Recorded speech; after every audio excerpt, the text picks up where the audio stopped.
அது பெருசாக இன்றைக்கி கொண்டாடிட்டு இருக்காங்க. ஆனால் அது அந்த படத்தையே பெருசாக கொண்டாடி இருக்கணும் மக்கள். ஏன்னா அது அப்படி ஒரு அற்புதமான படைப்பு.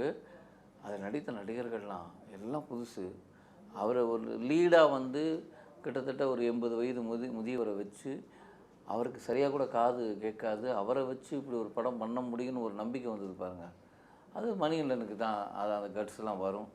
அது அது அது அது இன்றைக்கி எவ்வளோ தான் பாராட்டினாலும், ஆனால் அதுதான் எனக்கு தெரிஞ்சு 100 கோடி வசூலில் உட்காந்துருந்துருக்கணும். அந்த படம் தான் 100 கோடியில் உட்காந்துருக்கணும். ஏன்னா அதுக்கு அவ்வளோ தகுதியான ஒரு படம் அது.